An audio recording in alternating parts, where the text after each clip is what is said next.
Welcome to the Sacramento County podcast series, County Conversations. I'm your host, Kim Nava. Today, I'm here with Liz Bellis, the county's Director of Regional Parks. Liz, thanks so much for coming in to speak about your department today.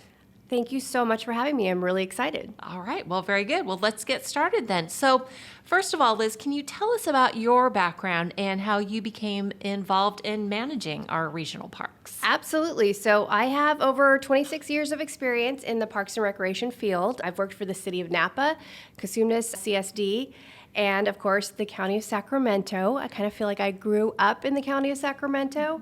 I came over in 1998 as a part-time recreation specialist, and I have worked in many different divisions. So I was, like I said, a recreation specialist doing facilities, special events, that type of thing, community planning.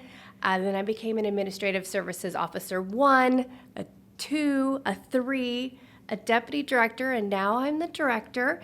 I was appointed the director in 2019, and so I'm responsible for the day-to-day management and of the Department of Regional Parks, as well as strategic planning for the department operations and programs. I have a degree from Sac State, Stingers up. All right. And with a degree in recreation and a minor in business. All right. Well, that's great. You're eminently qualified then for this. So Liz, what are some of the biggest challenges you face in managing our parks, and how do you address those? Sure. So Sacramento County Regional Parks, we have over 15,000 acres of parkland, open space, trails.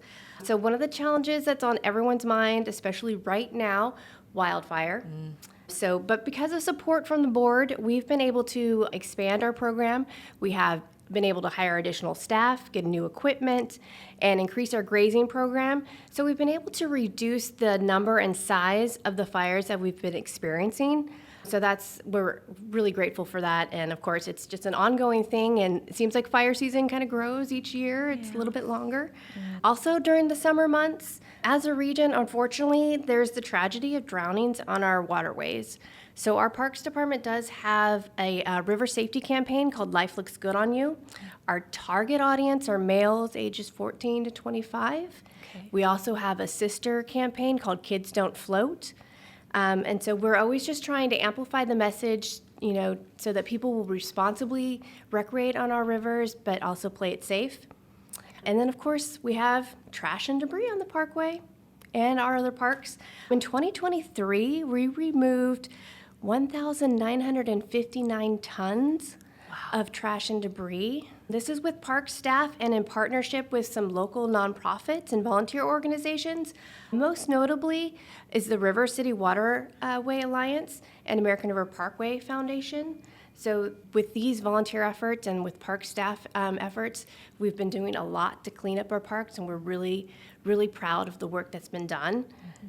And then just kind of an ongoing challenge kind of results from an informal survey that we did, that the community basically indicated their top things about parks are removing homeless encampments, clean and functioning bathrooms, no surprise there, and just improved access to our parks. So those are the things that we really try to focus on and work towards achieving.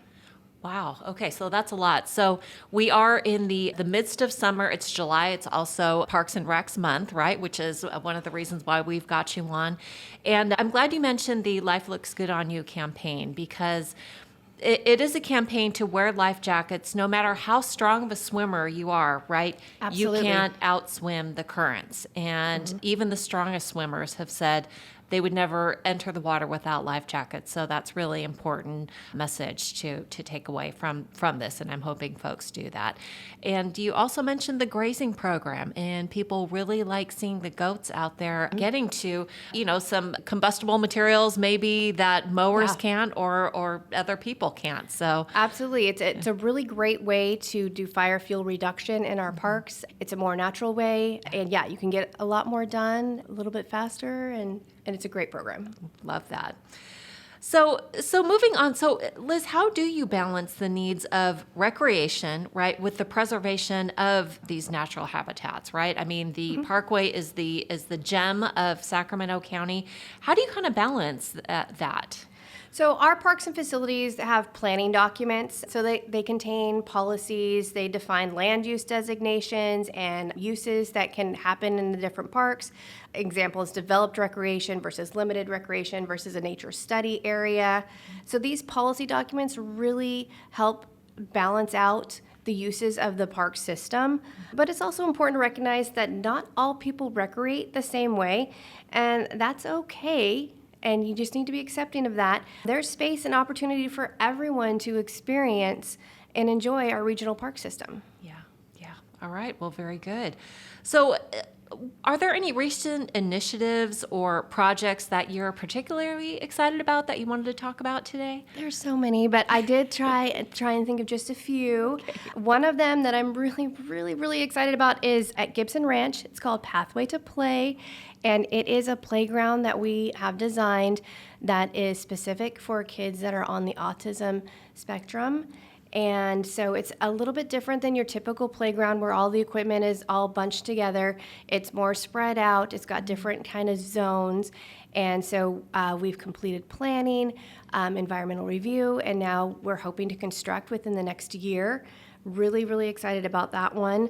Also at Gibson Ranch, we're just starting the process of the concept of a community garden and a food forest. And so the next steps for that are a little bit more community outreach, so we're designing something that really meets the needs of the community. But that park has about 346 acres or so there's some open space there that we can take advantage of. Yeah. Really excited about that.